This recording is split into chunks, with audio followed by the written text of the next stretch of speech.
Saludos compañeros libertarios, sean bienvenidos a un nuevo video en el canal del Erizo Libertario. Hoy tenemos Respondiendo Argumentos Imperialistas número 2. Y estoy muy sorprendido del impacto del anterior video, porque los comentarios de los hispanistas nos hicieron esperar, y me tacharon de defensor del imperio francés, del imperio inglés y del imperio azteca, siguiendo esa lógica extraña de que si no estás conmigo, entonces eres mi enemigo. A ver, yo no estoy a favor de ningún imperio. Y lo que me lleva a ser libertario es ver que mientras más libertad hay en ciertas comunidades, más se beneficia a la gente. Y veo en los imperios un sistema que es claramente incompatible con la libertad plena de las personas. Y lo que me impulsa a crear estos videos es desmontar la leyenda rosa que muchos han creado sobre el sistema imperial. Algunos con la esperanza de que vuelvan a vivir en un imperio gobernado por los españoles, pero eso lo veremos más adelante. Hoy voy a responder no a uno ni a dos, sino a 3 hispanistas por el precio de uno, incluyendo a un autor que me recomendaron en los comentarios del anterior video, que es Brigada Antifraude. Y sin más que decir, comencemos. Como el sol cuando amanece, yo soy libre. Pregunta llegada desde Caracas, Venezuela. ¿Es cierto que los indígenas cambiaban espejos por oro? A ver, el oro tiene valor para los europeos porque al ser difícil de extraer es escaso. A los indígenas también les llamó la atención el brillo de este metal, pero nunca le dieron el valor que le daban los europeos como moneda de cambio, pues allí era abundante y fácil de extraer. Ellos solo lo usaban para hacer figuras y adornos. Sin embargo, los indígenas consideraron los espejos españoles como objetos que podían ofrendar a sus dioses. Espejos, tijeras y cascabeles fascinaban a los nativos y al conseguirlos por intercambio con oro, ellos pensarían que estaban engañando a los españoles, pues obtenían objetos refinados y rituales a cambio de unas piedras brillantes que cogían del río y que los propios españoles podían haber cogido con sus manos sin entregar nada a cambio. Aquí Pax Hispana está intentando justificar el intercambio de espejos por oro con una leyenda rosa que creen los hispanistas sobre cómo trataban los indígenas al oro mismo. Leyenda que se va destruyendo conforme uno va analizando la historia a detalle. Para empezar, es mentira de que el oro fuera abundante y fácil de extraer en América. De hecho, producto de la escasez, muchas civilizaciones indígenas incorporaron métodos metalúrgicos muy complejos, que tenían sus propios procesos de filtrado, de extracción de las diminutas porciones de material con bateas, de lavado del material y de fundición para juntar varias de esas diminutas porciones en una figura más grande. Y esto para la época conllevaba mucho trabajo y mucho tiempo. También es mentira que los indígenas creyeran que el oro era una simple piedra que podían sacar del río y que solo se podía usar para adornar, porque muchos de estos indígenas veneraban al sol y veían en el brillo del oro un brillo similar al del sol, viéndolo como un metal ritual o un metal que había salido del mismo sol. Por lo mismo se utilizaba el oro solamente para crear ídolos o ornamentos rituales con mucho respeto.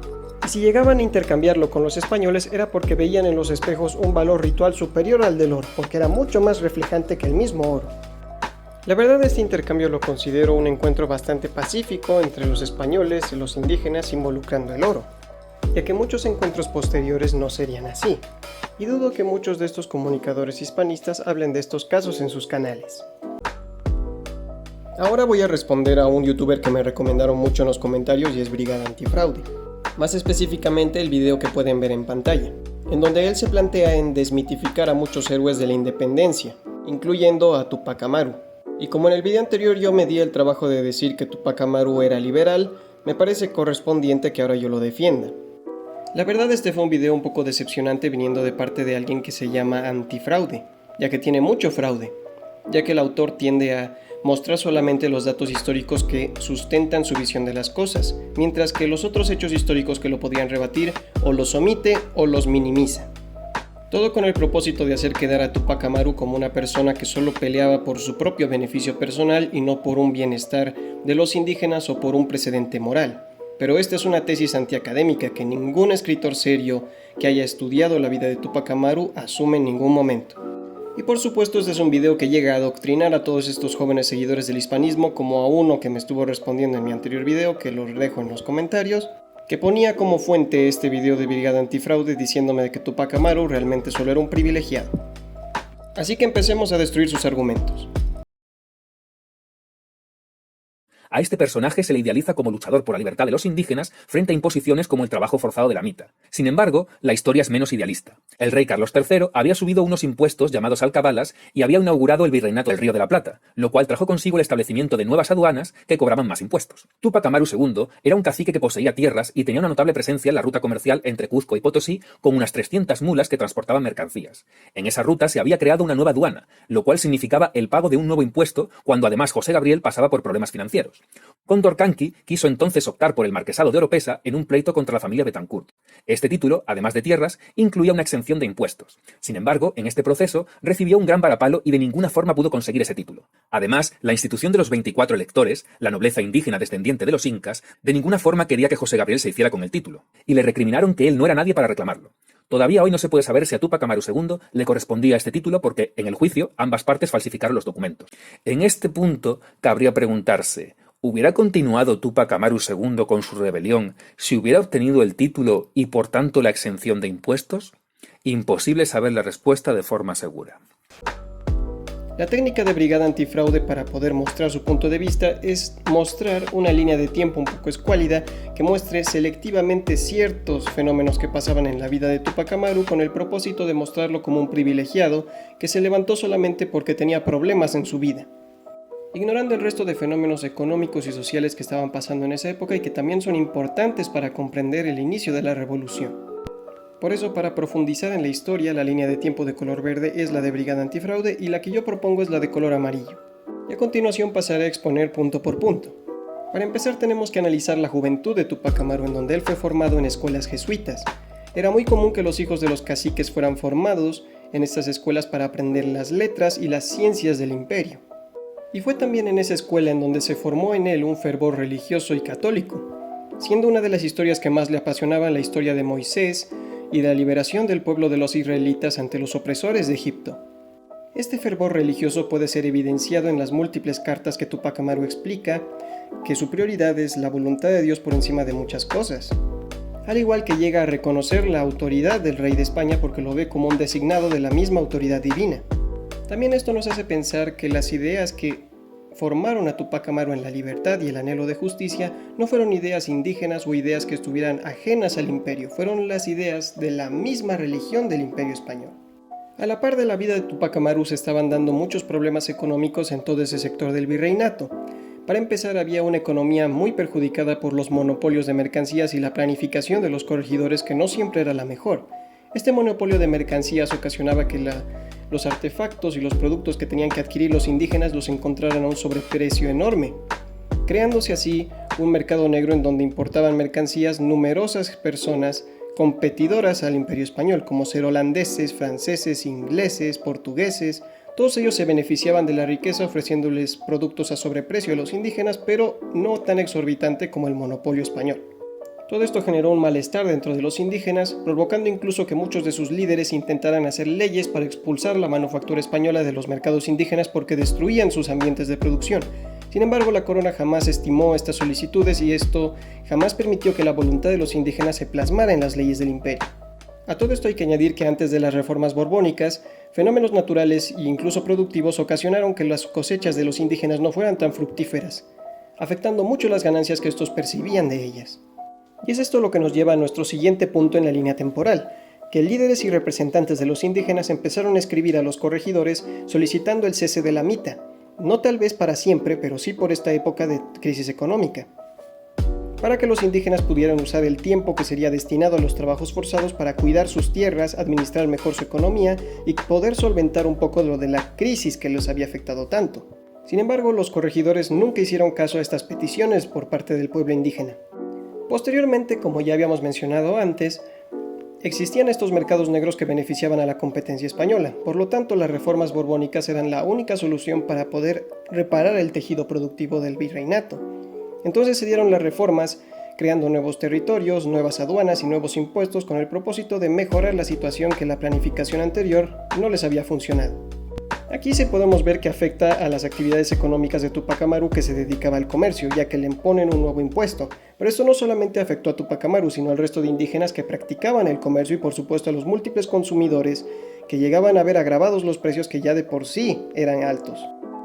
Ante todo esto, se nos puede parecer entonces lógico que Tupac Amaru busque ser marqués, no solamente para eludir los impuestos o buscar tierras como menciona Brigada Antifraude, sino que como representante de los indígenas y al recibir tanto rechazo por parte de los corregidores, ser marqués le otorgaría la autoridad suficiente en política para poder realizar los cambios necesarios y poder proteger de la mejor manera a los indígenas que estaban a su cargo.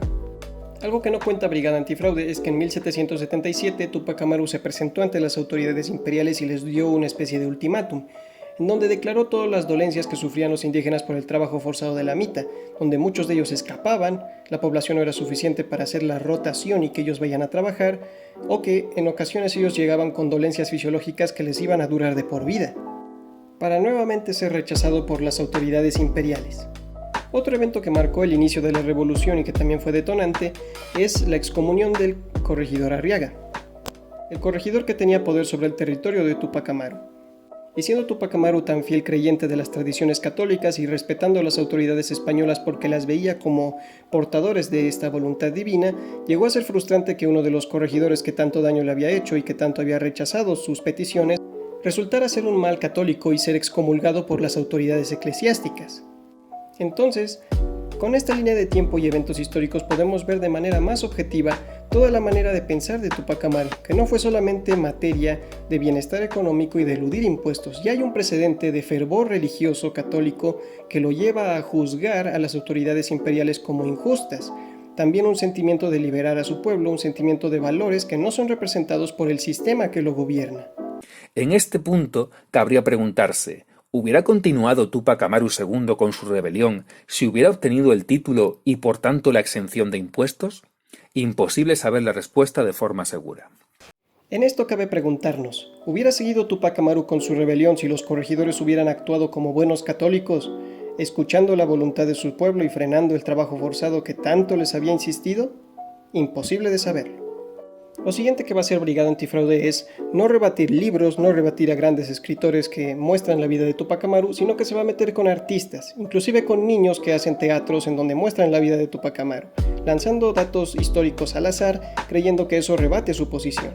Pero vamos a desmontarlos uno por uno. Las letras con el color de texto blanco serán las letras que puso Brigada Antifraude y las letras de color amarillo serán las que yo pongo para rebatirlo. Debo escoger a los hombres que partirán para las minas para que cumplan con su obligación de mita. Quienes se nieguen serán eliminados en el acto. ¡Tú también! ¡Tú también! Este indio ya es muy viejo. Echad al indio. Sácalo. La mayor parte de los que van hacia las minas no regresan jamás. Somos víctimas de la crueldad de los españoles. Una de las primeras acciones de nuestra revolución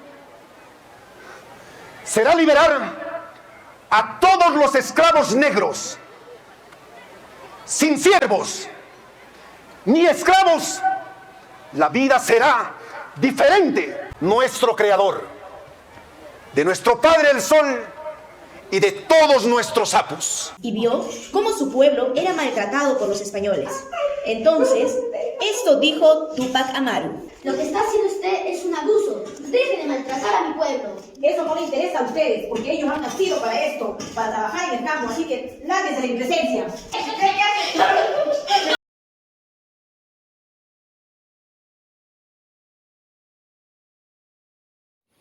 Como creo que estoy en racha, voy a responder a la parte del video que habla sobre Gaspar Yanga y la liberación de los negros en el territorio colonial, en donde Brigada Antifraude tiene la especie de tesis de que Gaspar Yanga nunca se rebeló al Imperio Español porque al final él tuvo que pactar con él para su liberación. Veamos su argumentación. En el siglo XVII también podemos ver en México el nacimiento de uno de tantos pueblos de negros libres de Hispanoamérica, igualmente compuesto por unos esclavos fugados que se dieron a la guerrilla y fundaron su propia población. Las autoridades españolas, al no poder reducir la rebelión de Gaspar Yanga, su líder, pactaron con ellos para que cesaran en sus asaltos contra los habitantes del virreinato. Este pacto incluía que estos negros obtenían la libertad y el derecho a tener un pueblo autogestionado por ellos a cambio de ser leales al rey, pagar el tributo y no aceptar e incluso devolver esclavos fugados. Sí, los negros que lucharon por la libertad se comprometieron a devolver a sus dueños los esclavos fugados. Pese a ello, se vende a Gaspar Yanga como precursor de la independencia del yugo colonial, de ese yugo colonial al que devolvían esclavos. A ver, el razonamiento que él maneja es el tipo de razonamiento que me hace cuestionar que él se llame a sí mismo antifraude. Que prácticamente no podemos reconocer a Gaspar Yanga y su rebelión como precursores de la independencia porque al final le devolvían los esclavos al Imperio Español. Esto se rebate fácilmente viendo la definición ni siquiera de diccionario sino de Google de la palabra precursor, que significa que introduce ideas nuevas que no son totalmente las que uno va a representar, pero que sí influyen en el futuro. Así pues, Gaspar Yanga no tiene la necesidad de cruzar los mares y matar al mismo rey de España para considerarse un precursor de la independencia. Basta con levantarse tal vez con unas probabilidades materiales menores a un ejército mucho más grande, con acero, con probabilidades más grandes, y conseguir tu cometido para plasmar en el colectivo de la época las ideas de independizarse. En ese sentido, la rebelión de Gaspar Yanga es perfectamente un precursor de ideas de independencia. Otra cosa es que Brigada Antifraude le presta demasiada atención al hecho de que se devolvían los esclavos fugitivos en esta nueva villa que había creado Gaspar Yanga, cuando en el mismo texto que él cita, párrafos más abajo se muestra de que los habitantes de esta villa no cumplían ese pacto tan a rajatabla. Años después sería el mismo hijo de Gaspar Yanga el que sería atrapado y enjuiciado por los españoles bajo el delito de proteger a esclavos fugitivos en esta misma villa que recién se había fundado, lo cual nos da los indicios de que realmente esta fue solo una norma o un pacto que se estableció con los españoles para frenar la guerra. En realidad, los habitantes de esta villa no esperaban ni cumplirlo. Antes de terminar el video, quisiera responder al tercer creador de contenido hispanista que voy a rebatir, y ese es Hispanidad Global. Veamos qué dice. ¿No? El comentario dice lo siguiente, lo voy a leer ya, y no se lo puedo poner, pero lo voy a leer. Una persona le puso lo siguiente, dice: no crearon nada, robaron, mataron y se obligó a creer en seres imaginarios, renegar de sus creencias, mira, renegar de sus creencias como el sol, que al menos lo vemos todos los días, ¿no? O sea, esta persona se queja de que la creencia que tenían las antiguas civilizaciones, claro, las antiguas civilizaciones tenían muchas creencias. Entonces esta persona reniega de que vinieron otros y le dijeron que esto no era así o no era así. Yo creo en esto. Bueno, una vez vi un documental en el cual decía, ¿no?, que los vikingos que veían un eclipse, y cuando veían el eclipse ellos tenían la creencia de que era un ser al que ellos adoraban, que tapaba el sol, y por lo tanto celebraban eso, ¿no? Entonces imagínate pues que actualmente nosotros ya sabemos que en realidad no es ningún dios, sino que es la luna que tapa el sol, y por eso que se ve ese espectáculo celestial, el sol que se tapa, se ve el aro, ¿no? Y si tú le explicas a un vikingo, no, ¿sabes que no es un dios, es un sol? ¿Tú crees que estés atentando contra ellos? A ver, este debate ya está rozando la ridiculez. Decirle a una persona que cree que el sol es un dios, que en realidad es una esfera de gas quemándose a millones de kilómetros de distancia, es algo completamente moral y civilizado. Lo que ya no es civilizado es entrar a la casa de este hombre, tomar lo más valioso que él tiene, prenderle fuego, destruirlo o quedármelo para mí mismo, tomar a este hombre, a su familia y concentrarlo en un campo en donde no le voy a dejar salir hasta que acepte que el sol ya no es un dios. Y esto fue lo que hizo el Imperio Español. Comparar las obras del Imperio Español y de cómo expandió su evangelización con simplemente decirle a una persona que lo que él está creyendo es incorrecto de manera civilizada es hacer una comparación que no tiene ningún sentido. A continuación vamos a escuchar los argumentos de este autor para la existencia de una palabra que siempre frustra y ofende a muchos hispanistas, y es la palabra Latinoamérica. Para ponerlos en contexto, les quisiera explicar que existen varias palabras que uno puede utilizar para agrupar ciertos países del continente americano. Se utiliza la palabra América para hablar de todos los países del continente, Latinoamérica para los países que hablan solamente lenguas latinas, Hispanoamérica para los países de habla española e Iberoamérica para sumarle los países de habla portuguesa. Ahora, a los hispanistas no les gusta que se utilice la palabra Latinoamérica muy seguido cuando una persona quiere referirse a la mayoría del continente excluyendo a Estados Unidos y a Canadá. Y quieren que se utilice la palabra Hispanoamérica lo más posible, ya que tienen la teoría de que la palabra Latinoamérica está creada para olvidar del imaginario colectivo todos los logros del Imperio Español. Hispanoamérica viene de hispano, viene de España, viene de Imperio Español, y entonces hay una fuerza maligna que hace que las personas olviden los logros del imperio, obligando a las personas a usar Latinoamérica en vez de Hispanoamérica. Y todo esto no lo digo yo, lo va a decir el autor en unos momentos. Veamos los argumentos que tiene para decir que Latinoamérica no existe. Mira, otra vez te lo digo, ¿no? Y se lo digo a las personas. Latino es del Lacio. latino es gentilicio de Lacio, Italia, punto. América Latina no existe. Y aparte, que dijo, latino es de Lacio, lo busqué en la RAE, en el diccionario, como dices tú, latino es gentilicio de Lacio. Ya con eso me abrió totalmente los ojos. Pues no sé qué diccionario leyó el señor, pero si buscas en la RAE latino puede verse en el quinto y sexto significado de la palabra de una persona que proviene de pueblos que hablan lenguas derivadas del latín. Eso decir de que latino solamente significa lacio y así está en el diccionario es una mentira. Y comparando, ¿no?, Canadá o el Congo u otros países que también hablan lengua derivada del latín y no son latinos, que nunca se le dice europeo latino, latino europeo, latino africano. Entonces ahí simplemente la gente se puede dar cuenta, porque somos latinoamericanos, no tienen nada que ver con lo histórico. Desconozco cuáles son las fuentes del autor para afirmar esto, porque en lingüística, cada vez que se ve un país que habla lenguas romances, siempre se lo describe como latino. Por lo tanto, el concepto Europa Latina, África Latina, sí existe. Porque acá, como repito nuevamente, si hubiera venido Roma, si nosotros hubiéramos hablado latín y después hubiéramos evolucionado nuestra lengua a una lengua romance, probablemente seríamos latinos. A la gente de América que habla español se le ha querido borrar de la mente y de los archivos históricos el hecho de que fuimos imperio español, que hubo un imperio español. La palabra latino fue hecha para que la gente de estos tiempos, desde hace 200 años, no tengamos el concepto histórico de que alguna vez fuimos o pertenecimos al imperio español. Para la gente solamente existió el imperio romano. Pero bueno, creo que es suficiente para el día de hoy. Y hoy, para despedirnos y desearles que ustedes permanezcan seguros y permanezcan libres, no nos vamos a despedir con música. Nos vamos a despedir con una opinión del catedrático de Historia, Antonio Espino, que nos da su opinión sobre aquellos que defienden de manera excesiva las obras del Imperio Español. Se aduce incluso desde unas ciertas posiciones, digamos, un cierto españolismo malentendido retrógrado. No se puede criticar, no se puede atacar la conquista de América porque estás, digamos, dinamitando las bases o parte de las bases de la grandeza española imperial de la época, y además los otros también lo hicieron.